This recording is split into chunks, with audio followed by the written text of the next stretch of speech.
نحمدہ ونصلی ونسلم علی رسولہ النبی الکریم، اما بعد۔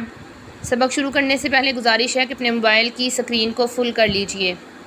فاعوذ باللہ من الشیطان الرجیم، بسم اللہ الرحمن الرحیم۔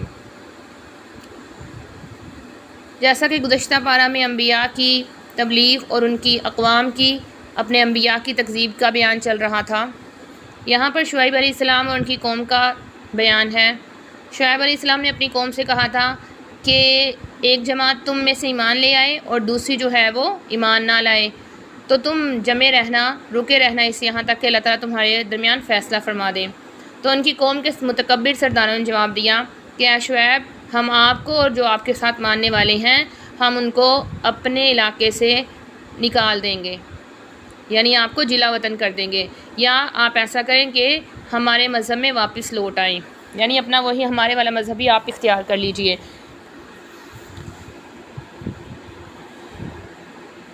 تو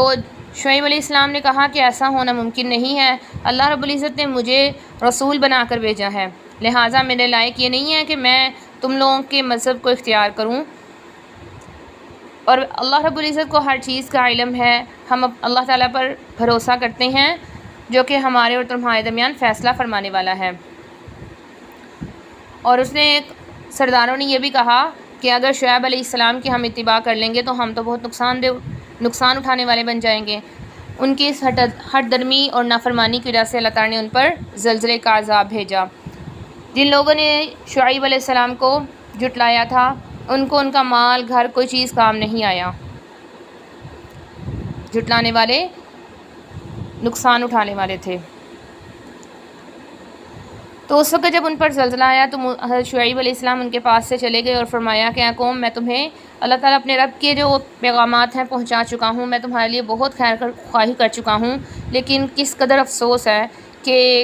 یہ کافر ہی رہے اور ان کا انجام اتنا برا ہوا۔ اللہ تعالیٰ نے آگے بتا دیا کہ ہم نے کوئی نبی نہیں بھیجا، لیکن وہاں پر اللہ تعالیٰ نے آزمائش کو بھیجا، یعنی اس کے جو ماننے والے تھے ان کے اوپر اللہ تعالیٰ آزمائشیں لاتے رہے، یعنی برائی کی جگہ اچھائی کو لے کر آتے، اور اچھائی کی جگہ جب ان کے پاس برائی کی جگہ جب ان کے پاس اچھائی آتی تو کہتے یہ کون سی بات ہے۔ اللہ تعالیٰ تو اس لیے لاتے تھے تاکہ وہ نصیحت حاصل کریں، لیکن وہ کہتے ہیں کہ یہ کون سی بڑی بات ہے، ایسے تو ہمارے آباء و اجداد کو بھی واقعات پیش آتے رہے ہیں، لہٰذا یہ کوئی خاص بات نہیں ہے، یہ کوئی نشانی نہیں ہے، تو جس کی وجہ سے ان کو عذاب آ جاتا۔ اور اللہ تعالیٰ فرما رہے ہیں کہ اگر یہ ایمان لے آتے، وصیوں والے ایمان لے آتے، تو اللہ تعالیٰ ان کے اوپر برکات، آسمان اور زمین کی برکتیں نازل فرماتے، اور برکات سے مراد یہ نہیں ہے کہ کثرت ہو، بلکہ برکت سے مراد یہ ہے کہ جس چیز اور جس مقصد کے لیے جو چیز بنائی گئی ہے اس میں وہ اعلیٰ درجے پر کام آ جائے اور وہ سب کی کفایت کر جائے۔ افامن اہل القریٰ، کہ کیا بستیوں والے اس بات سے بے خوف ہو گئے ہیں کہ اللہ تعالیٰ کا عذاب ان کو آ جائے؟ کہ یہ جو بے خوف ہونا ہے، یہ نڈر ہونا جو ہے، یہ اللہ تعالیٰ کو پسند نہیں ہے۔ ایمان والوں کے لائق تو یہ ہے کہ وہ اللہ تعالیٰ کے عذاب سے ڈرتے رہیں، کیونکہ حدیث پاک کا مفہوم آتا ہے کہ ایمان خوف اور امید کے درمیان کی چیز ہے، یعنی مومن کبھی بھی اللہ کے عذاب سے بے خوف نہیں ہوتا، اسی طرح اللہ تعالیٰ کے رحمت سے نا امید نہیں ہوتا۔ یہاں پر بتا دیا کہ جو نقصان اٹھانے والے لوگ ہیں وہی اللہ کے تدبیر سے، اللہ کے عذاب سے بے خوف ہوتے ہیں۔ اللہ تعالیٰ فرما رہے ہیں کہ یہ قصے ہیں جن کو ہم نے آپ پر بیان کیا ہے، رسول اپنے واضح دلائل لے کر آتے رہے لیکن لوگوں نے ان کی نافرمانی کی اور ان کی تکذیب کی، اور ان کے اپنے جس کی وجہ سے اللہ تعالیٰ نے ان کے دلوں پر مہر لگا دی۔ ثم بعثنا من بعدهم موسیٰ، یہاں سے موسیٰ علیہ السلام کا قصہ بیان کیا جا رہا ہے کہ اللہ تعالیٰ نے موسیٰ علیہ السلام کو بھی بھیجا کس کی طرف؟ فرعون کی طرف اور اس کے سرداروں کی طرف۔ وجہ کیا تھی؟ انہوں نے ظلم کر لیا تھا، اس وجہ سے اللہ تعالیٰ نے ان کو جب وہ فساد اتنا فساد پھیلا چکے تھے تو اللہ تعالیٰ نے بھیجا کہ ان کی اصلاح کی جائے۔ اب موسیٰ علیہ السلام کی دعوت دینے کا طریقہ بیان کیا جا رہا ہے۔ موسیٰ علیہ السلام نے فرعون سے کہا کہ میں اللہ کا بھیجا ہوا رسول ہوں۔ اس نے کہا کہ اگر آپ رسول ہی ہیں تو اپنی دلائل بتائیں۔ اب موسیٰ علیہ السلام نے ان کے سامنے دو مطالبات رکھے تھے۔ ایک مطالبہ ان کے سامنے یہ رکھا تھا کہ قد جئتکم ببینۃ من ربکم، کہ میں تمہارے پاس دلائل لے کر آیا ہوں، لہٰذا تم نے میری بات ماننی ہے، دلائل میرے پاس موجود ہیں، لہٰذا میرے دعوے کی جو ہے تمہیں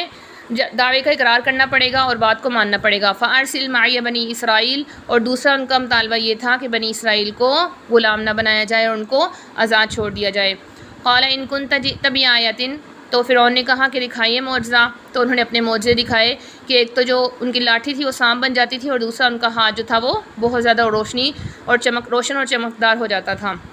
اس پر سرداروں نے کہا کہ یہ تو جادوگر ہے اور اس کا مقصد یہ ہے کہ ہمیں ہماری اس جگہ سے نکال دے۔ تو آپس میں مشورہ کرنے لگے، انہوں نے کہا کہ اس کو اور اس کے بھائی کو تھوڑی دیر مہلت دیتے ہیں اور ہم اپنے سارے علاقوں سے جادوگروں کو اکٹھا کرتے ہیں۔ ہر بڑے سے بڑا ماہر جادوگر بلایا گیا، اور جب سارے کے سارے جادوگر آ گئے تو انہوں نے فرعون سے کہا کہ اگر ہم جیت جائیں، یعنی ان کو اتنا یقین تھا کہ ہم ہی جیتیں گے، اس وجہ سے پہلے ہی اپنی اجرت کو طے کر رہے تھے کہ اگر ہم جیت جائیں گے تو کیا ہمیں اجرت بھی ملے گی؟ تو فرعون نے کہا کیوں نہیں، اجرت بھی ملے گی اور بلکہ عہدے بھی ملیں گے، تم لوگ مقرب لوگوں میں شامل ہو جاؤ گے۔ قالوا یا موسیٰ اما ان تلقیا، انہوں نے کہا ہے کہ اے موسیٰ کیا آپ ڈالتے ہیں، یعنی آپ اپنے جادو کو ظاہر کرتے ہیں، نعوذ باللہ، جو وہ موسیٰ علیہ السلام کے معجزات کو جادو کہہ رہے تھے، کہ آپ اپنا کمال پہلے دکھاتے ہیں یا ہم ڈالیں؟ تو موسیٰ علیہ السلام نے ان سے کہا کہ ڈالو، اور یہ جو تھا یہ ان کی رضامندی کے لیے نہیں تھا کہ کفر کے مقابلہ کرنا مناسب تھا، بلکہ اس لیے تھا کہ تم ڈال لو، تم دیکھ لو گے کہ تمہارا انجام کیا ہوتا ہے۔ جب انہوں نے ڈالا تو لوگوں کی آنکھوں پر جادو ہو گیا اور بہت بڑا وہ جادو لے کر آئے، جس کو اللہ تعالیٰ یعنی جس کو وہ بہت بڑا سمجھ رہے تھے، اللہ تعالیٰ کے لیے وہ بہت ہی ذلیل اور معمولی تھا، جس کے لیے اللہ تعالیٰ نے صرف موسیٰ علیہ السلام کی لاٹھی کے ذریعے ہی اس کا خاتمہ فرما دیا۔ وَأَوْحَيْنَا إِلَىٰ مُوسَىٰ، تو یہاں پر معلوم ہوتا ہے کہ وہ لاٹھی کا ڈالنا موسیٰ علیہ السلام کی اپنی مرضی سے نہیں تھا، بلکہ اللہ رب العزت نے ان کو وحی دی، ان کو حکم دیا کہ آپ اپنی لاٹھی کو ڈالیں۔ جب انہوں نے اس وقت اپنی لاٹھی کو ڈالا تو وہ سارے کے سارے ان کے جادو کو باطل کر گیا۔ یہاں پر وہ مغلوب ہو گئے، یعنی وہ جتنے بھی جادوگر تھے وہ مغلوب ہو گئے اور ذلیل ہوئے، اور فرعون چونکہ فرعون اور اس کے سردار تو مغلوب ہو گئے اور ذلیل ہو گئے، کیونکہ ان کو نے جو مقابلے کے لیے جو فریق کو تیار کیا تھا وہ خود سجدے میں گر گئے، یعنی اللہ رب العزت کی عظمت کو دیکھتے ہوئے کہ یہ جادو نہیں ہے بلکہ یہ اللہ کے معجزے ہیں اور کوئی ایسی طاقت ہے کہ جس کے سامنے ہمارا عاجز ہونا بنتا ہے، تو وہ سجدے میں پڑ گئے۔ انہوں نے کہا کہ آمنا برب العالمین رب موسیٰ و ہارون، ہم تمام جہانوں کے پالنے والے کے لیے فرمانبردار ہو جاتے ہیں جو کہ موسیٰ اور ہارون کا رب بھی ہے۔ لیکن فرعون نے کہا کہ اب فرعون کے دل میں بھی ہیبت آ چکی تھی، اس وجہ سے اس نے کیا کیا کہ موسیٰ علیہ السلام سے رخ بدل کر جادوگروں کی طرف رخ کر لیا کہ میری اجازت کے بغیر کیسے تم ایمان لا سکتے ہو؟ یہ تو لگتا ہے کہ موسیٰ علیہ السلام نے ہی تمہیں جادو سکھایا تھا اور تم لوگوں نے آپس میں پلاننگ کی، اور یہ مقصد تمہارا یہی تھا کہ ہمیں یہاں سے نکال لو، تو اب تمہارا جو انجام کروں گا وہ تم جان لو گے کہ تمہارے ہاتھوں کو کاٹ دوں گا اور تمہیں سولیوں پر چڑھا دوں گا۔ یعنی ان کو دھمکایا، ڈرایا، لیکن ان کا ایک ہی جواب تھا، انا الی ربنا منقلبون، کہ ہم اگر مر بھی جائیں گے تو ہمیں اس بات کی کوئی پرواہ نہیں ہے، ہم تو اپنے رب کے پاس ہی پہنچ جائیں گے۔ وما تنقم منا، ہمارا تو کوئی ایسی ہمارے اندر کمی نہیں ہے، ہمارا کوئی گناہ اور عیب نہیں ہے، لیکن کیا ہے تم جس کو عیب سمجھ رہے ہو وہ عیب نہیں ہے، ہمارا یہ کمال ہے کہ ہم اللہ تعالیٰ پر، اللہ کی جو نشانیاں ہمارے پاس آ گئی ہیں ہم ان پر ایمان لے آئے ہیں۔ انہوں نے اللہ سے دعا کی، اللہ ہمیں صابر رکھنا اور مسلمان ہی ہمیں وفات دینا۔ اب جب قوم کے سرداروں نے دیکھا کہ فرعون تو جادوگروں کی طرف ہے، یعنی جادوگروں کے ساتھ بات چیت کر رہا ہے، ان کی طرف متوجہ ہو گیا ہے، تو انہوں نے کہا کہ موسیٰ کو چھوڑ دو گے، یعنی موسیٰ اور ان کی قوم کو چھوڑ دو گے، اب تم عاجز تو ہو گئے ہو نا، تم نے کہا تھا کہ مقابلہ کریں گے، اب چونکہ عاجز ہو گئے ہو تو کیا ایسا کرو، کیا اپنے وعدے کو پورا کرو گے، موسیٰ اور اس کی قوم کو چھوڑ دو گے تاکہ وہ زمین میں فساد پھیلائیں۔ وہ جس کو فساد سمجھ رہے تھے وہی تو امن تھا۔ وَيَذَرَكَ وَآلِهَتَكَ، اور یہ بھی کہا کہ وہ فساد پھیلائیں اور وہ تمہیں اور تمہارے معبودوں کو چھوڑ دیں۔ اس سے معلوم ہوتا ہے کہ فرعون چونکہ خود بھی خدائی کا دعویٰ کرتا تھا، جیسا کہ آگے آئے گا کہ وہ کہا کرتا تھا انا ربکم الاعلی، کہ میں سب سے بڑا رب ہوں، لیکن اس نے اپنے معبود بھی بنا رکھے تھے۔ تو فرعون نے کہا کہ ہم ان کے بیٹوں کو قتل کریں گے اور ان کی عورتوں کو زندہ چھوڑ دیں گے، تو ہوتے ہوتے یہ ہوگا کہ ان کی نسل ختم ہو جائے گی اور بیٹیوں کو ہم باندی بنا کر رکھیں گے اور جو ان کے جیسا مرضی ان کے ساتھ سلوک کریں گے، ہم ان کے اوپر بہت بڑے ظالم بن کے ان کا جو ہے یعنی اس انجام بنائیں گے۔ تو اس سے معلوم ہوتا ہے کہ جو متبعین ہوتے ہیں ان کے اوپر جو قیادت ہوتی ہے اس سے زیادہ آزمائشیں آتی ہیں اور قربانیاں دی جاتی ہیں، یعنی قیادت سے زیادہ جو پیروکار ہوتے ہیں، جو متبعین ہوتے ہیں، ان کو قربانیاں دینی پڑتی ہیں۔ تو موسیٰ علیہ السلام نے اپنی قوم سے کہا کہ تم مدد مانگتے رہو اللہ تعالیٰ سے، وَاصْبِرُوا، اور صبر کرو، ان الارض للہ، بے شک یہ جو زمین ہے یہ ساری کی ساری اللہ کی ہے، فرعون کی نہیں ہے، اللہ تعالیٰ جس کو چاہتے ہیں وارث بنا دیتے ہیں۔ تو موسیٰ علیہ السلام کی قوم نے کہا کہ پہلے بھی ہمیں تکلیف پہنچی تھی، پہلے سے مراد ہوا ہے کہ جب موسیٰ علیہ السلام کی پیدائش ہونی تھی تب بھی فرعون نے یہی کام کیا تھا، اور اب دوبارہ یہی مسئلہ ہو رہا ہے۔ تو موسیٰ علیہ السلام نے فرمایا کہ امید ہے کہ رب جو ہے ہمارا، کیونکہ اب وہ اتنا سرکش ہو گیا ہے کہ فرعون اتنا سرکش ہو گیا ہے کہ امید ہے کہ ہمارا رب جو ہے وہ ان کو ہمارے دشمن کو ہلاک کر دے اور ہمیں اس کا جو ہے وہ مالک بنا دے۔ وَلَقَدْ أَخَذْنَا عَلَى فِرْعَوْنَ بِالسِّنِينَ، اب یہاں پر فرعون کی، جب موسیٰ علیہ السلام کی فرعون کی قوم کے پاس رہتے تھے، وہاں پر جب موسیٰ علیہ السلام رہنے لگے تو فرعون کی قوم کی ہٹ درمی کی وجہ سے پہلے اللہ تعالیٰ نے چھوٹے چھوٹے عذاب ان پر بھیجے۔ سب سے پہلے ان کے اوپر قحط سالی کا آیا کہ پھل اور غلے وغیرہ ختم ہو گئے تاکہ وہ نصیحت حاصل کریں، یعنی مقصد جو پریشانیوں کے آنے کا، آزمائشوں کے عذاب کے آنے کا یہ ہوتا ہے، چھوٹی چھوٹی جب آتی ہیں تو پھر اس کا مقصد یہ ہوتا ہے کہ انسان پلٹ آئے اور نصیحت حاصل کر لیں۔ فَإِذَا جَاءَتْهُمُ الْحَسَنَةُ، جب ان کو کوئی بھلائی پہنچتی تو وہ کہتے ہیں کہ تو ہمارا حق تھا کہ ہمیں ملی ہے، لیکن اگر کوئی پریشانی پہنچتی،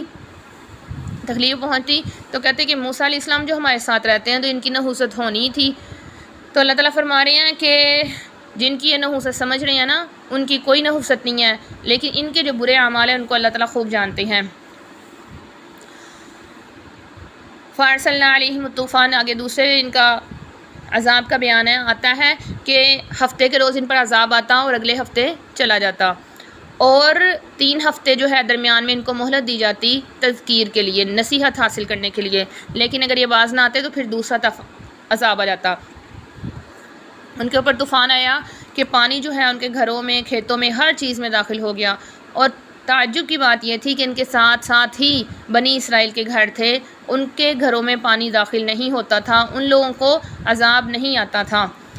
پھر اس کے بعد والجراد، ٹڈیوں کا عذاب آیا، پھر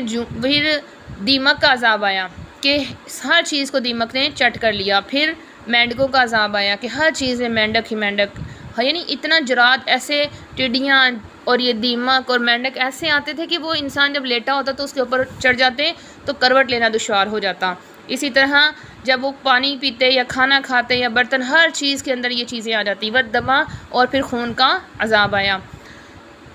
یہی صورت ہوتی کہ جب بھی عذاب آتا تو موسیٰ علیہ السلام سے آ کر کہتے کہ اے موسیٰ آپ دعا کیجئے، ہم آپ کی دونوں باتیں مانیں گے، یعنی ہم آپ پر بھی ایمان لے آئیں گے اور آپ کے ساتھ بنی اسرائیل کو بھی آزاد کر دیں گے، آپ کو ساتھ جانے دیں گے۔ تو یہ آیات مفصلات ہیں۔ فاستکبروا، لیکن انہوں نے تکبر ہی کیا اور وہ مجرم لوگ تھے۔ جب بھی ان پر عذاب آتا تو اسی کا بیان کیا کہ موسیٰ علیہ السلام سے کہتے کہ اپنے رب سے دعا کریں، لیکن جب عذاب ہٹا دیا جاتا تو وہ پھر اپنے عہدوں کو توڑنا شروع کرتے۔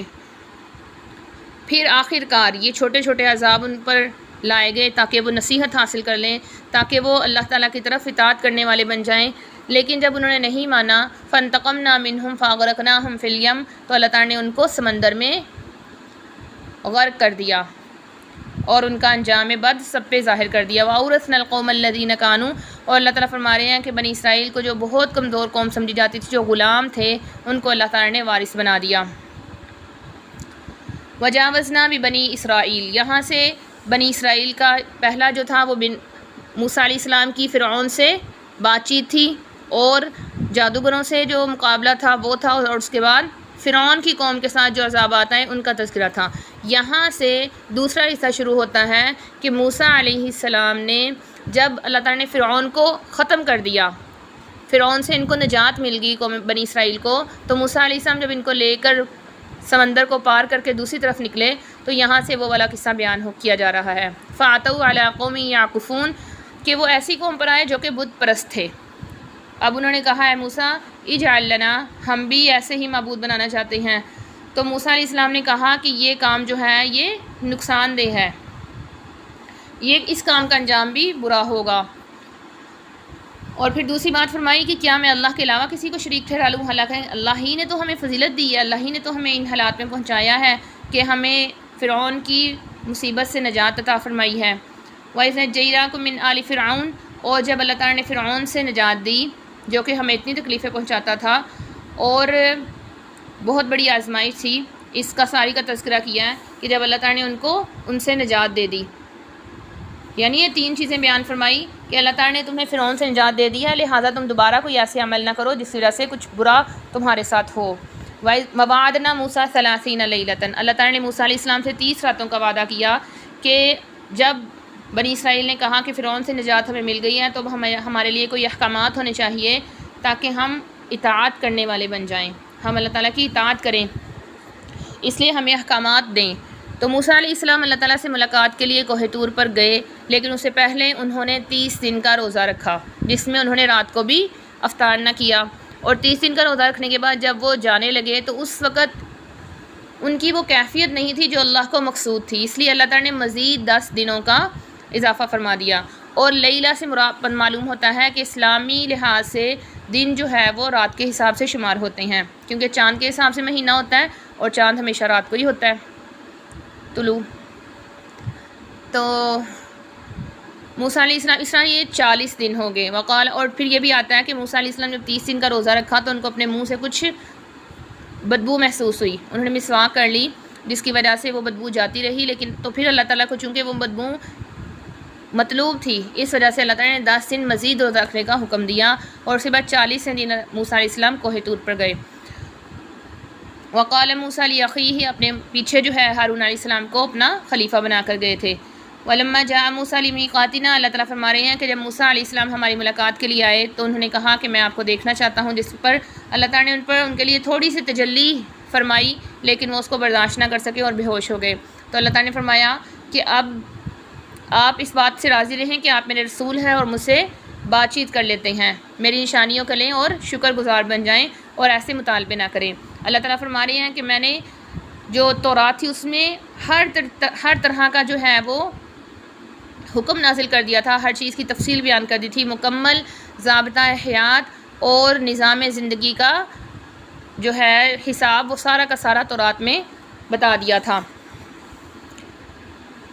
تو متکبر لوگ ہی اللہ تعالیٰ کی آیات سے جو ہے وہ پھرتے ہیں۔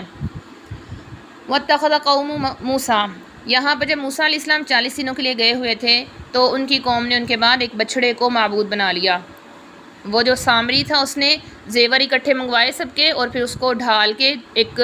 جانور بنا دیا، بچھڑے کی صورت میں دے دیا، اور اس نے کہا کہ موسیٰ علیہ السلام کا رب تو یہاں پہ ہے اور موسیٰ وہاں پہ ملاقات کرنے کے لیے گئے ہیں، لیکن ان کا رب ہمارے پاس آ گیا ہے۔ تو سب لوگ جو ہیں وہ اس کی اطاعت کرنے لگے۔ جب موسیٰ علیہ السلام 40 روز بعد وہ لے کر آئے، تختیاں لے کر آئے، تو انہوں نے دیکھا کہ تحقیق لوگ گمراہ ہو چکے ہیں۔ تو انہوں نے فرمایا کہ اگر ہمارے رب نے ہم پر رحم نہ کیا تو ہم تو بہت نقصان اٹھانے والے ہو جائیں گے۔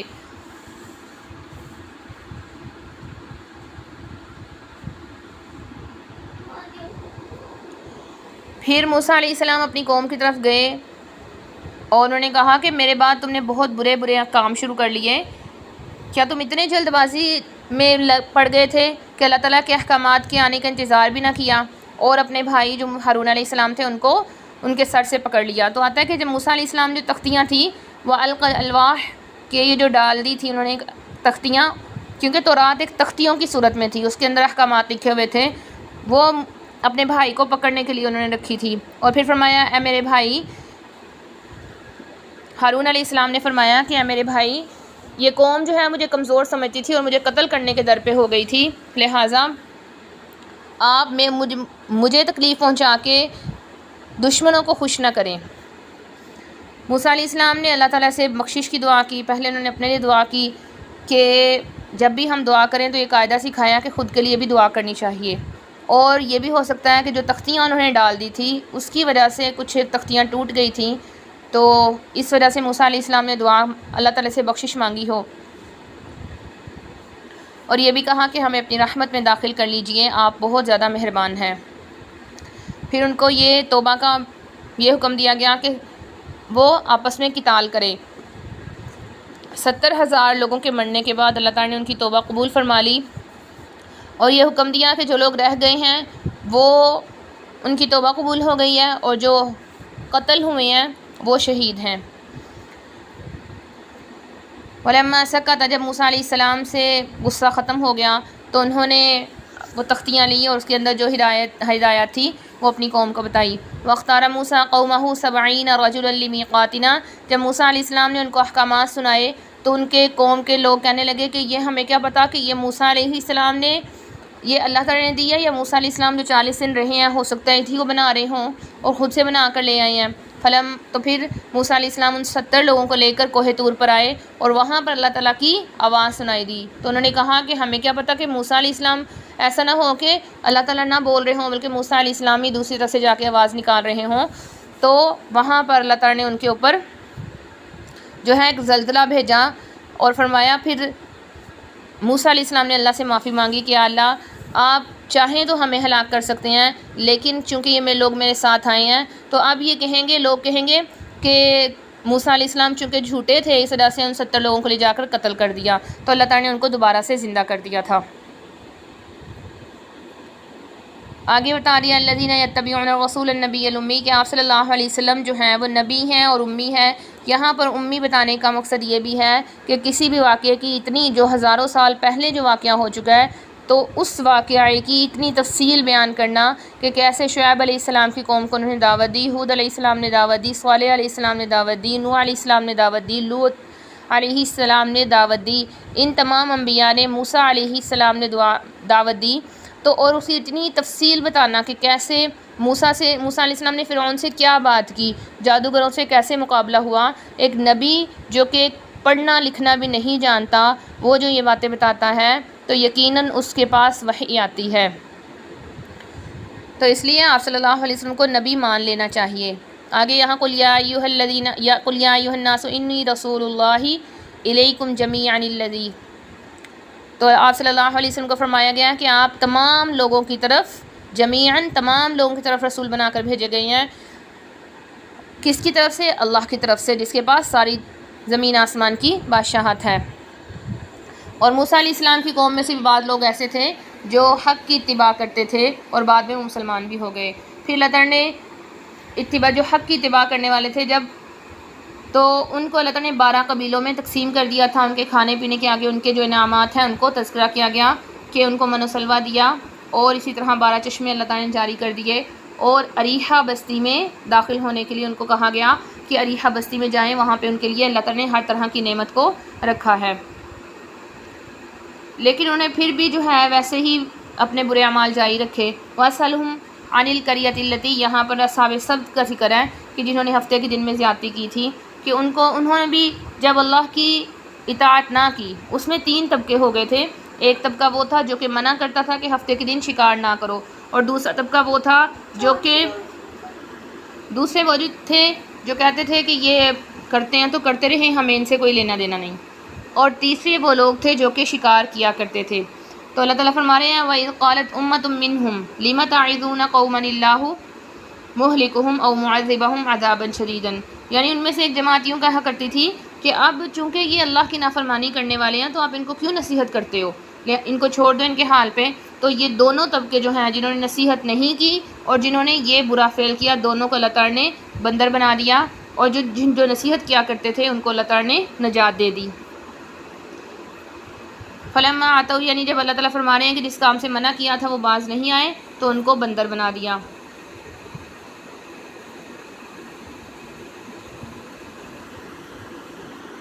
آگے اس بات کا ذکر ہے کہ اللہ تعالیٰ نے ان پر پہاڑ کو مسلط کر دیا تھا، اور پھر ان سے یہ وعدہ لیا تھا کہ نبی آخر الزماں آئیں گے تو ان کی اتباع کریں گے۔ اس پر جب انہوں نے اس بات کا وعدہ کر لیا کہ ہم آپ صلی اللہ علیہ وسلم کی اتباع کریں گے تو ان کو ہٹا دیا گیا۔ اور یہاں سے عہد الست کا بیان ہے کہ اللہ تعالیٰ نے جب آدم علیہ السلام کو پیدا کیا تو ان کے بعد ان کی اولاد کو پیدا کیا، تو اس وقت اللہ تعالیٰ نے سب کے دلوں میں سب سے سوال کیا، تو سب نے یہ کہا، اللہ تعالیٰ نے یہ سوال کیا تھا الست بربکم، کیا میں تمہیں پیدا کرنے والا نہیں ہوں، کیا میں تمہارا رب نہیں ہوں؟ تو ان سب نے کہا کہ شہدنا، بلا شہدنا، کیوں نہیں، آپ ہی تو ہمارے رب ہیں، ہم اس بات کی گواہی دیتے ہیں، شاہدنا، ہم گواہ ہیں۔ تو اللہ تعالیٰ فرما رہے ہیں کہ ہم نے توحید کا جو اثر ہے وہ ہر دل میں رکھا ہے، چاہے وہ انسان کافر ہے چاہے وہ مسلمان ہے، ہر انسان کے دل میں توحید کا اثر ہوتا ہے۔ توحید کا بیج ہوتا ہے کہ جس کو وہ پال پوس کے جو ہے ایمان کو بڑھا سکتا ہے اور وہ اس کو ختم کر کے بھی کفر میں بڑھ سکتا ہے۔ وَاتْلُ عَلَيْهِمْ نَبَأَ الَّذِي آتَيْنَاهُ آيَاتِنَا۔ اب یہاں سے ایک ایسے شخص کا ذکر بیان کیا جا رہا ہے جو کہ بہت زیادہ نیک تھا اور صاحب علم تھا۔ اللہ تعالیٰ فرما رہے ہیں آتیناہ آیاتنا، یعنی ہم نے اس کو اپنی آیات کا علم دیا تھا، ہم نے اس کو اپنی نشانیوں کی خبر دی تھی۔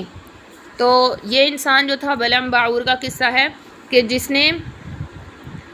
اللہ کی نافرمانی کی اور موسیٰ علیہ السلام کے لیے بد دعا کی، حالانکہ اس کے لیے جائز نہیں تھا۔ پہلے قوم گئی، انہوں نے کہا کہ آپ بد دعا کیجئے، لیکن اس نے کہا کہ نہیں، میں بد دعا نہیں کر سکتا۔ پھر قوم نے کچھ ہدیہ دیا جو کہ رشوت تھی، اس نے وہ لے لیا اور بد دعا کی، لیکن جب بد دعا کی تو اس کے اپنے ہی الفاظ ایسے ہوئے کہ اس کے اپنے خلاف جو ہے وہ بد دعا بن گئی۔ آگے اللہ تعالیٰ یہاں پر ذرأنا لجہنم کثیرا من الجن والانس، یہاں پر اس آیت میں، اس صورت میں جو ہے جن اور انس دونوں کو تبلیغ اور دعوت دی گئی ہے، اور اسی تبلیغ کی بنا پر اللہ تعالیٰ دونوں سے ہی، انسانوں اور جنوں سے قیامت کے دن سوال کریں گے۔ تو اللہ تعالیٰ فرما رہے ہیں کہ ان کے پاس صلاحیتیں نہیں ہیں کہ دین کو، اسلام کی انعامات کو، اسلام کی فضائل کو سمجھ سکیں۔ آنکھیں تو ہیں لیکن وہ دیکھتے نہیں ہیں، کان تو ہیں لیکن سنتے نہیں ہیں، گویا کہ وہ انعام ہیں، چوپائے ہیں، بلکہ وہ تو زیادہ گمراہ ہیں۔ چوپایوں کو تو پھر بھی اس بات کا پتہ ہے کہ ہمیں جس طرح اللہ تعالیٰ نے پیدا کر دیا تو ہم نے اسی کے مطابق زندگی گزارنی ہے۔ جو چیزیں اگر اللہ تعالیٰ نے جانوروں کو، گائے کو جو کہا ہے کہ گھاس کھائے تو وہ گھاس ہی کھاتی ہے، کبھی وہ گوشت نہیں کھاتی ہے، لیکن انسان کو جب اللہ تعالیٰ نے کہہ دیا ہے کہ حلال اور حرام میں تمیز دی اور عقل دی، اس کے باوجود جو ہے وہ اللہ کی منع کی ہوئی جو چیزیں ہیں، منع کردہ چیزوں میں پڑ جاتا ہے، حرام چیزوں میں پڑ جاتا ہے۔ وَلِلَّهِ الْأَسْمَاءُ الْحُسْنَى، اللہ تعالیٰ کے خوبصورت پیارے پیارے نام ہیں، ان کے ساتھ دعا مانگا کرو۔ اور جو کافروں نے نئے نام بنائے ہوئے ہیں بتوں کے، تو ان کو چھوڑ دو۔ اللہ تعالیٰ کے ناموں سے دعا مانگنا آتا ہے، حدیث مبارکہ میں آتا ہے جس نے اللہ کے ناموں کو یاد کر لیا تو وہ جنت میں داخل ہوگا۔ یاد کرنے سے مراد ہے کہ اس نے اپنے عقیدہ اللہ کے ان ناموں کے مطابق بنا لیا اور ان کے مطابق اپنی زندگی میں عمل کرتا رہا۔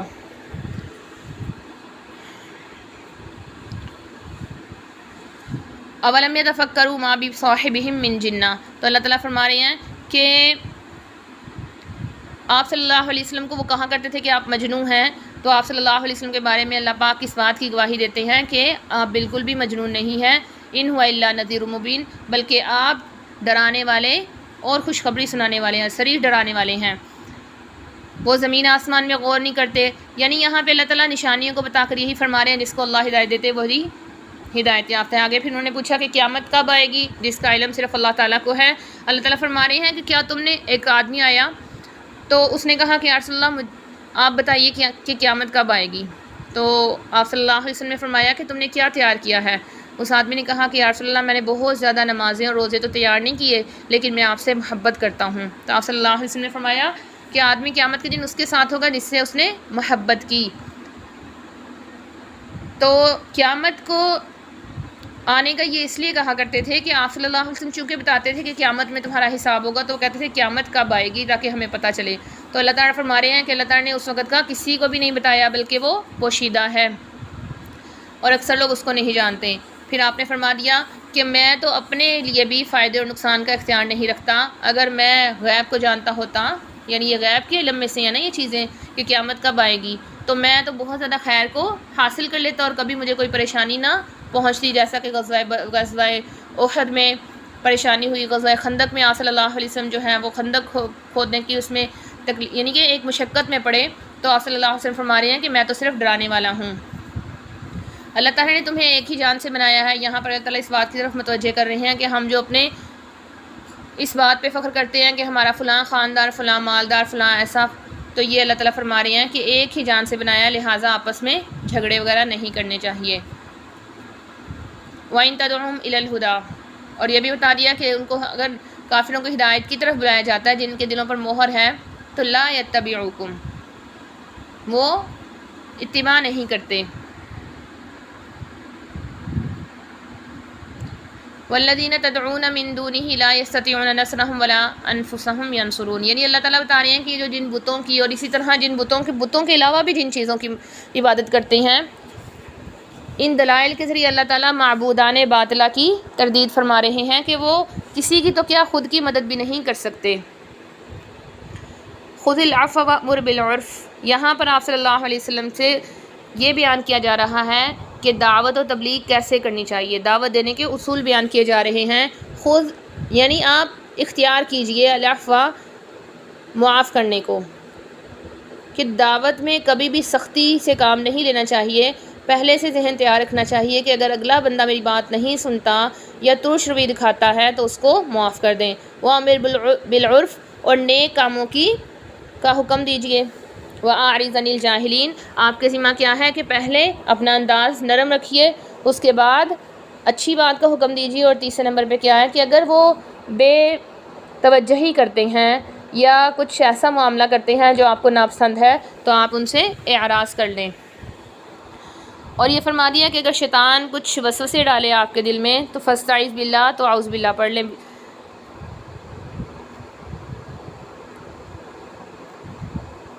یہاں سے قرآن کریم کے سننے کے آداب بتا دیے کہ قرآن کریم سننے کے کیا آداب ہیں۔ جب قرآن کریم کی تلاوت کی جا رہی ہو یا پڑھا جا رہا ہو تو اس کو کیسے سنا جائے، کہ اس کی طرف غور سے، فاستمعوا، اسمعوا کا مطلب ہوتا ہے سننا، استمعوا کا مطلب ہے غور سے سننا، کان لگانا۔ وانصتوا، اور خاموش ہو جاؤ تاکہ تم پر اللہ تعالیٰ رحم فرمائے۔ اللہ تعالیٰ کو یاد کرنے کا تذکرہ فرمایا۔ ان الذین عند ربک، کہ جو لوگ اللہ کے معزز بندے ہیں وہ کبھی بھی اللہ کے ہاں تکبر نہیں کرتے۔ وَيُسَبِّحُونَهُ سے بتا دیا کہ زبان سے تسبیح بیان کرتے ہیں، اور یسجدون سے بتا دیا کہ اعضاء سے اللہ کے سامنے جھکے رہتے ہیں، اعضاء کے لحاظ سے اللہ تعالیٰ کی اطاعت کرتے ہیں۔ اور یہ بھی مراد ہو سکتی ہے وَيُسَبِّحُونَهُ یعنی سبحان اللہ کی تسبیح بیان کرتے ہیں اور سجدے کرتے ہیں، یعنی نماز وغیرہ پڑھتے ہیں۔ سورۃ الانفال، سورۃ الانفال جو ہے یہ بہت اہم، آگے اس کے ساتھ متصل ہے سورۃ التوبہ۔ یہ دو صورتیں ہیں جو کہ بہت اہم صورتیں ہیں اور مدنی صورتیں ہیں۔ آپ صلی اللہ علیہ وسلم جب غزوہ بدر ہوا تو آپ صلی اللہ علیہ وسلم کو، صحابہ کو پہلی مرتبہ غنائم ملے، غنیمتیں ملی، تو وہ آپ سے سوال کرتے ہیں غنائم کے بارے میں، غنیمتوں کے بارے میں۔ تو آپ صلی اللہ علیہ وسلم نے فرما دیا الانفال للہ والرسول، انفال، غنائم، غنیمتیں اللہ اور رسول کے لیے ہیں۔ اور یہ بھی آتا ہے کہ غزوہ بدر میں 3 قسم کے لوگ ہو گئے تھے، ایک وہ جنہوں نے آپ صلی اللہ علیہ وسلم کی حفاظت کی، دوسرے وہ جو دشمن کا پیچھا کرنے گئے، اور تیسرے وہ جنہوں نے مال غنیمت کو جمع کیا۔ تو تینوں طبقوں کے یہ دعوے تھے کہ ہمیں زیادہ مال غنیمت ملنا چاہیے۔ جنہوں نے مال غنیمت جمع کیا وہ دعوے دار تھے کہ ہم نے جمع کیا، جو پیچھے گئے دشمن کے وہ دعوے دار تھے کہ اگر ہم دشمن کے پیچھے نہ جاتے تو مڑ کے وہ واپس حملہ کر سکتے تھے، تو اس لیے ہم زیادہ حقدار ہیں۔ اور جنہوں نے آپ صلی اللہ علیہ وسلم کی حفاظت کی تو انہوں نے کہا کہ چونکہ اصل مقصد تو ہم نے پورا کیا، جنگ کا جو مقصد تھا، تو اس وجہ سے ہم زیادہ حقدار ہیں۔ تو اس پر یہ آیات نازل ہوئی کہ اللہ اور رسول کے لیے ہے فاتقوا اللہ، کہ تم اللہ سے ڈرتے رہو، وَأَصْلِحُوا ذَاتَ بَيْنِكُمْ، آپس میں صلح اور اتفاق رکھو، جھگڑا نہ کرو، وَأَطِيعُوا اللَّهَ وَرَسُولَهُ إِن كُنتُم مُؤْمِنِينَ، اللہ اور اس کے رسول کی اطاعت کرتے رہو اگر تم مومن ہو۔ یہاں سے ایمان والوں کی صفات بیان کی جا رہی ہیں کہ ایمان والوں کی کیا صفات ہیں۔ انما المؤمنون الذین، ایمان والے وہ ہیں جب ان کے سامنے اللہ کا ذکر کیا جاتا ہے تو وہ ان کے دل ڈر جاتے ہیں جب ان کے سامنے، اور پھر دوسری نشانی جب ان کے سامنے اللہ تعالیٰ کی آیات کی تلاوت ہوتی ہے، جیسا کہ صحابہ کا آپس میں اختلاف تھا، لیکن جیسے ہی آیات نازل ہوئی تو فوراً وہ جیسے اللہ کا حکم تھا ویسے وہ راضی ہو گئے، تو ان کا ایمان بڑھتا ہے اور وہ اپنے رب پر توکل کرنے والے ہیں۔ 3 صفات یہ ہوگی، اور چوتھی صفات یہ ہے کہ نماز کو قائم کرتے ہیں اور اس سے جو اللہ نے ان کو دیا وہ خرچ کرتے ہیں۔ یہ 5 ایمان والوں کی صفات بیان کرنے کے بعد فرما دیا اولئک ھم المؤمنون حقا، یہ سرٹیفکیٹ دے دیا کہ یہی سچے مومن ہیں، ان کے لیے اللہ تعالیٰ نے بڑے بڑے درجات اور مغفرت رکھی ہے اور عزت کی روزی بھی۔ اور یہی یہاں پہ آپ کو فرما دیا کہ جیسے کہ ان لوگوں نے آپ کو آپ کے گھر سے نکالا تھا، یعنی غزوہ بدر کا بیان ہے کہ اس وقت صحابہ جو تھے وہ نہتے تھے اور ان کے ذریعے اللہ تعالیٰ نے ان کافروں کو مغلوب کر دیا۔ پیچھے جو تھا پچھلی صورت میں ایسے انبیاء کے محنت کا بیان تھا کہ جن کی قوموں نے ان کی تکذیب کی اور اس کے بعد اللہ تعالیٰ نے ان پر عذاب نازل فرما دیا۔ اور یہاں پر جو کفار مکہ، قریش مکہ آپ صلی اللہ علیہ وسلم کی تکذیب کرتے تھے، ان کے بارے میں بیان ہے کہ یہاں پر اللہ تعالیٰ نے امت محمدیہ میں جو ہے وہ ایسا عذاب نہیں بھیجا کہ پانی میں غرق کر دیا یا زلزلہ آ گیا یا آسمان سے پتھر برسائے گئے، بلکہ اللہ تعالیٰ نے ایسے ان کو عذاب پہنچایا کہ پہلے تو ایک خاص مدت تک حکم تھا کہ خاموشی اختیار کیجیے اور صبر کیجیے۔ دشمن مسلمانوں کو کچھ بھی کہیں، قریش مکہ کچھ بھی کہیں، تو پہلے حبشہ کی طرف ہجرت کی گئی، پھر دوبارہ کی گئی، پھر تیسری مرتبہ مدینہ کی طرف ہجرت کی گئی، لیکن کفار کو کچھ نہ کہا گیا۔ اور جب ان کی حجت تام ہو گئی، جب ان کا جتنا وقت اللہ تعالیٰ نے ان کو دیا ہوا تھا وہ تام ہو گیا، تو پھر اللہ تعالیٰ نے ان کو کیا کیا کہ بے سر و سما چھوٹی سی جماعت سے بڑے بڑے کفار کو موت کے گھاٹ اتروا دیا۔ سرداران قریش کو ذلت کی موت سے دوچار کیا، یعنی بہت بڑے کوئی طاقتور لوگ نہیں تھے، بہت زیادہ اسلحہ والے لوگ نہیں تھے، غریب اور بغیر سر و سامان کے ایسے لوگ تھے کہ جو اسلام کی ابتدا میں نبی صلی اللہ علیہ وسلم کے مددگار بنے تھے، تو ان کے ذریعے اللہ تعالیٰ نے قریش مکہ کو ذلت والا عذاب دیا۔ تو گویا کہ اس وقت حالات ایسے تھے کہ ان کو موت کی طرف پھنکایا جا رہا ہے۔ یہاں پر دو جو جماعتیں ہیں، ان میں سے ایک کے لیے اللہ تعالیٰ نے وعدہ کیا تھا کہ اس میں مسلمانوں کو غلبہ ملے گا۔ ایک قافلہ تھا جو کہ شام سے سامان تجارت لے کر آ رہا تھا، اور دوسرا یہ لشکر تھا جو کہ ابو جہل وغیرہ سرداروں کی قیادت میں آ رہا تھا، تاکہ وہ مسلمانوں کو نیست و نابود کر دے، ختم کر دے۔ تو اللہ تعالیٰ نے ایک لشکر کا وعدہ کیا تھا تاکہ اللہ تعالیٰ حق کو ثابت کر دیں اور باطل کو ظاہر کر دیں۔ اس تستغیثون، یہاں پر مسلمانوں کے حالات کو بیان کیا ہے۔ جب تم فریاد کر رہے تھے اپنے رب سے، تو اللہ تعالیٰ نے تمہاری فریاد کو پورا کر دیا کہ اللہ تعالیٰ نے فرمایا کہ میں لگاتار آگے پیچھے اترنے والے فرشتوں سے، کتنے 1000 فرشتوں سے تمہاری مدد فرماؤں گا۔ اللہ تعالیٰ نے اس کے ذریعے کیا کیا، بدر میں جو ہے وہ فرشتے بھی اترے اور مومنوں ان کو خوشخبریاں بھی سنائی، ان کے دلوں کو اطمینان بھی دیا، اور فرمایا ومن نصر الا من عند اللہ، کہ جب ایمان والے اللہ پر ایمان لے آتے ہیں تو مدد اللہ ہی کی طرف سے ہوتی ہے۔ اور پھر جو مسلمانوں کو تھکاوٹ ہو گئی تھی، اس تھکاوٹ کو بھی اللہ تعالیٰ نے اونگ کے ذریعے ختم فرما دیا تھا، کہ ان کو جو ہے تھکاوٹ بہت زیادہ ہو گئی تھی، ان پہ ایک ذرا سی جب اونگ آئی تو وہ فوراً جو ہے وہ حشاش بشاش اور چست ہو گئے تھے۔ وَيُنَزِّلُ عَلَيْكُم مِّنَ السَّمَاءِ مَاءً، اور اللہ تعالیٰ نے ان کے لیے آسمان سے پانی اتارا، یعنی کفار نے پہلے ہی آ کر پانی کی جگہ پر قبضہ کر لیا تھا، جس کے بعد بارش ہوئی۔ مسلمانوں کے پاس پانی نہیں تھا لیکن بارش ہوئی، تو جس کی وجہ سے مسلمانوں کے پاس پانی کے تالاب بن گئے۔ اور پھر اللہ تعالیٰ نے یہ بھی احسان فرمایا کہ شیطان کی گندگی کو دور کر دیا، یعنی جو بڑے بڑے کفار تھے ابو جہل وغیرہ، ان کو اللہ تعالیٰ نے اس معرکہ میں موت کی گھاٹ اتروا دیا، اور تاکہ اللہ تعالیٰ تمہارے دلوں کو مضبوط رکھے اور تمہارے قدموں کو جمائے رکھے، یعنی اللہ تعالیٰ نے دلوں میں روب نہیں آنے دیا، کفار کا روب نہیں آنے دیا کہ وہ اتنے زیادہ مال اور سامان کے ساتھ آئے تھے، اور پھر صحابہ کو ثابت قدم رکھا کہ وہ ان کے قدم نہیں اکھڑے۔ اذ یوحی ربک للملائکۃ، اللہ تعالیٰ نے فرشتوں کو بھی وحی کی تھی کہ تم مسلمانوں کے ساتھ جیسے ایک انسان لڑائی کرتا ہے، ایک انسان قتال کرتا ہے، ایسے ہی تم قتال کرو گے۔ اب فرشتوں کے آنے کی وجہ سے کفار کے دل میں رعب آ گیا تھا، اور یہ حکم دیا تھا اللہ تعالیٰ نے فرشتوں کو کہ تم ان کو مارو، ان کے ہر جوڑ پہ مارو۔ وجہ کیا تھی کہ انہوں نے اللہ اور اس کے رسول کی مخالفت کی ہے، جو ایسے اللہ اور اس کے رسول کی مخالفت کرتا ہے اس کے لیے دردناک عذاب ہے۔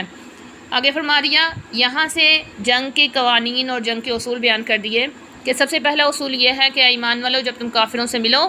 تو کبھی بھی پشت پھیر کر نہ بھاگو۔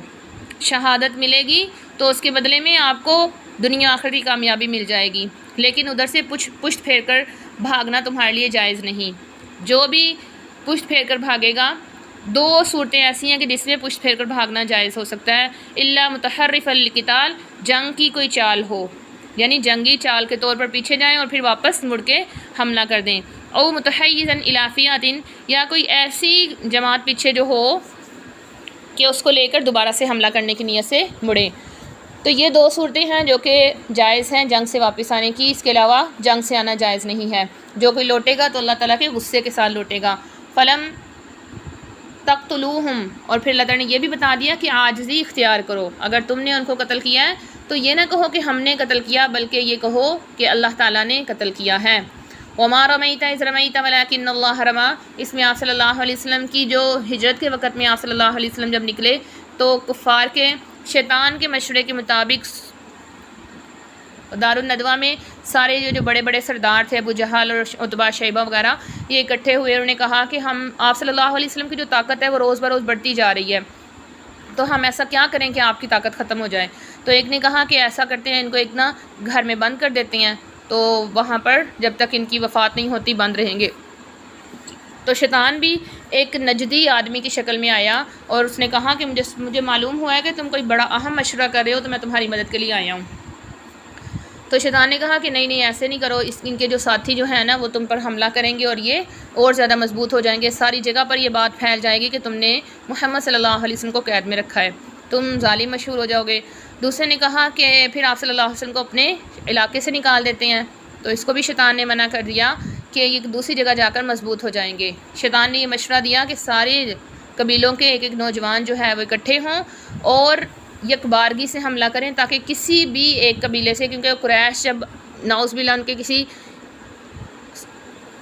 انسان کو، قبیلے کے کسی فرد کو قتل کیا جائے گا تو وہ خون بہا مانگیں گے اور وہ جنگ کے لیے تیار ہوں گے، لیکن جب سارے قبیلے ایک ساتھ ہوں گے تو ان کی ہمت نہیں ہوگی اور وہ جنگ نہیں کریں گے بلکہ خون بہا وغیرہ لے کر راضی ہو جائیں گے۔ تو جب آپ صلی اللہ علیہ وسلم وہاں سے نکلے، انہی قاتلوں کے درمیان جو کہ قتل کرنے کے لیے آپ صلی اللہ علیہ وسلم کو تلواریں لیے کھڑے تھے، تو آپ نے ایک مٹی کی مٹھی اٹھائی اور ان کی طرف ڈالی، تو اللہ تعالیٰ فرما رہے ہیں کہ وما رمیت اذ رمیت، اور آپ نے نہیں پھینکا جب آپ نے پھینکا، ولکن اللہ رمی، لیکن اللہ تعالیٰ نے پھینکا۔ تو اللہ تعالیٰ یہ بتا رہے ہیں کہ اللہ ہی نے ان کو مارا، اللہ ہی نے آپ کی ہر جگہ پر مدد کی، اللہ تعالیٰ سننے والا جاننے والا ہے۔ یہ اس طرح سے کہ اللہ تعالیٰ کافروں کی جو تدبیریں ہیں ان کو اللہ تعالیٰ کمزور کرنے والا ہے۔ ان تستفتحوا، اگر تم فتح مانگتے ہو اور فیصلہ چاہتے ہو، فقد جاءکم الفتح، تو تمہارے پاس فتح تو آ چکی ہے، لیکن اگر تم باز رہو تو وہ تمہارے لیے بہتر ہے۔ یا ایھا الذین، پھر آگے یہاں پہ یہ بتا دیا کہ جنگ کا ایک اور اصول یہ ہے کہ اپنے رسول اور اللہ کی اطاعت کرو، یعنی جو اور پھر جو امیر ہیں ان کی اطاعت کرو۔ ولا تولوا عنہ، ان سے رخ نہ پھیرنا اور ان کی باتوں کو سنتے رہنا، سننے سے مراد اتباع کرتے رہنا۔ ولا تکونوا کالذین، اور ایسا سننا نہ کرنا جیسا کہ ان لوگوں نے کیا تھا کہ کہا کہ ہم نے سن لیا، صرف سن لیا، مطلب یہ ہے سننے سے کہ اطاعت بھی کرنا، وہم لا یسمعون، اور وہ نہیں سنتے۔ پھر یہ بتا دیا کہ جو لوگ اطاعت نہیں کرتے وہ جانوروں سے بھی بدتر ہیں۔ ولو علم اللہ، اللہ تعالیٰ ان کے اندر کوئی بھلائی سمجھ جانتا تو اللہ تعالیٰ ان کو ہدایت دے دیتا۔ آگے پھر ایک اور اصول بتایا کہ ایمان والو، اللہ اور اس کے رسول کے لیے جواب دیتے رہنا، ان کی پکار پر ہمیشہ حاضر رہنا، اور یہ جان رکھو کہ اپنے دل سے جو بھی عمل کرو گے اپنی نیت کو خالص رکھنا، کیونکہ اللہ تعالیٰ دل کے، انسان کے دل اور اس کے درمیان میں جو کچھ ہے اس کو اللہ تعالیٰ جانتا ہے۔ اور تم فتنوں سے بچتے رہنا کہ لا تصیبن الذین ظلموا منکم، کہ وہ ہرگز ان لوگوں میں سے ہرگز نہ پہنچے تم میں سے ظلم کر چکے ہیں، یعنی کوئی ایسا گناہ نہ کرنا کہ جس کی وجہ سے اللہ تعالیٰ کا عذاب آئے۔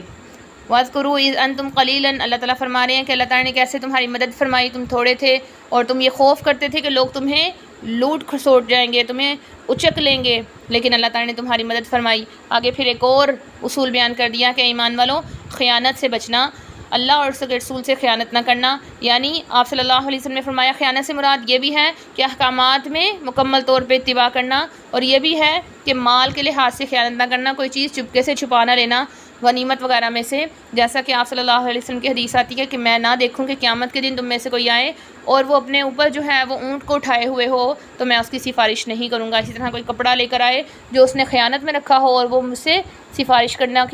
یعنی سفارش کی امید رکھتا ہو تو میں سفارش نہیں کروں گا۔ ایسے آپ نے بہت سی چیزوں کی مثال دی۔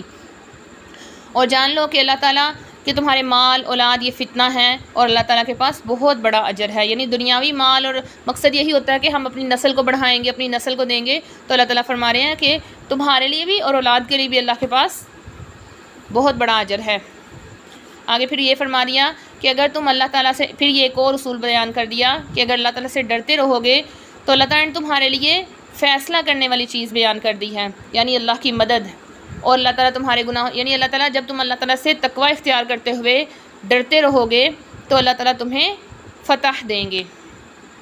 گناہوں کو معاف کر دیں گے، اللہ تعالیٰ بڑے فضل والے ہیں۔ اور پھر یہ بھی تھا، یہی وہ واقعہ جو پیچھے میں نے آپ کو بیان کیا کہ وَإِذْ يَمْكُرُ بِكَ الَّذِينَ كَفَرُوا، کہ کافر جب وہ یہ فیصلہ کر رہے تھے، جب شیطان ان میں آیا کہ ہم آپ کو یا تو باندھ دیتے ہیں یا آپ کو قتل کر دیتے ہیں یا آپ کو یہاں سے نکال دیتے ہیں، وَيَمْكُرُونَ وَيَمْكُرُ اللَّهُ، وہ بھی مکر کر رہے تھے، وہ بھی تدبیر کر رہے تھے، اور اللہ تعالیٰ بھی تدبیر کر رہے تھے۔ اللہ تعالیٰ بہترین تدبیر کرنے والا ہے۔ اللہ تعالیٰ کیسے ان قاتلوں اور کافروں کے درمیان میں سے آپ کو لے کر آپ کو نکلوا دیا اور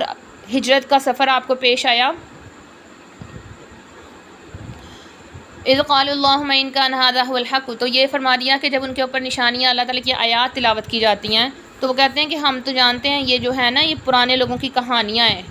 یہ جو واقعات اللہ تعالیٰ نے انبیاء کے سنائے ہیں تو ان کا مقصد کہانی نہیں ہے، قرآن کریم کا مقصد قصہ گوئی نہیں ہے، قصے بیان کرنا نہیں ہے، بلکہ قرآن کریم کا مقصد ھدی للمتقین ہے، ھدی للناس ہے، کہ لوگوں کو ہدایت ملے۔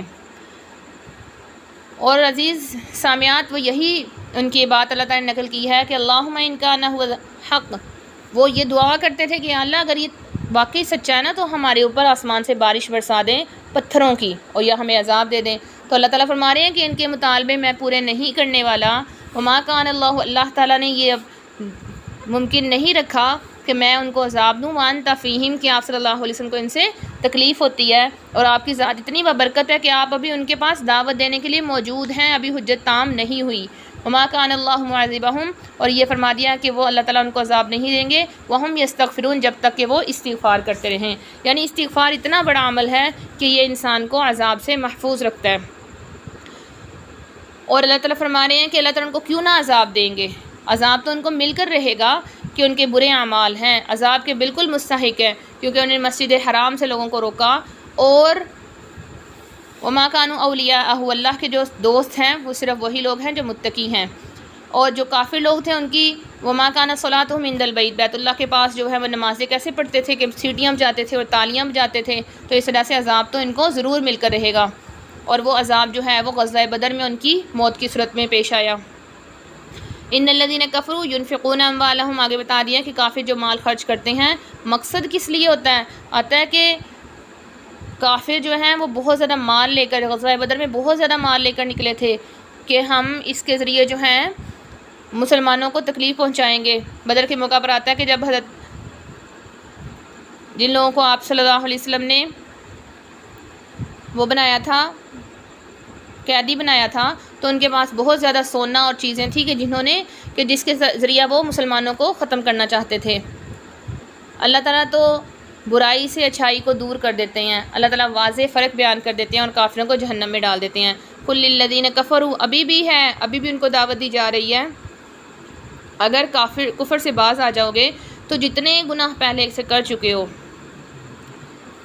تو اللہ تعالیٰ سب کو معاف کر دے گا، لیکن اگر تم دوبارہ وہی حرکتیں کرو گے تو اللہ تعالیٰ نے کہا کہ اللہ تعالیٰ کے قانون جو ہیں وہ پہلے مقرر ہو چکے ہیں۔ آگے مسلمانوں کو حکم دیا جا رہا ہے ان سے قتال، جنگ کرتے رہو یہاں تک کہ کوئی بھی فتنہ باقی نہ رہے، ساری کے سارے دین اللہ کے لیے ہو جائیں، لیکن اگر وہ باز آ جائیں تو اللہ تعالیٰ ان کے کاموں کو جانتے ہیں۔ وَإِن تَوَلُّوا، اگر وہ پھر جائیں تو تم جان لو، فَاعْلَمُوا، تم جان لو، ان اللہ مولاکم، اللہ تمہارا مددگار ہے، نعم المولا و نعم النصیر، اللہ تعالیٰ کس قدر بہترین کارساز ہے اور کیا ہی اچھا مددگار ہے۔ صدق اللہ العلی العظیم، واللہ اعلم بالصواب، وآخر دعوانا ان الحمد للہ رب العالمین، سبحان ربک رب العزۃ عما یصفون، وسلام علی المرسلین، والحمد للہ رب العالمین۔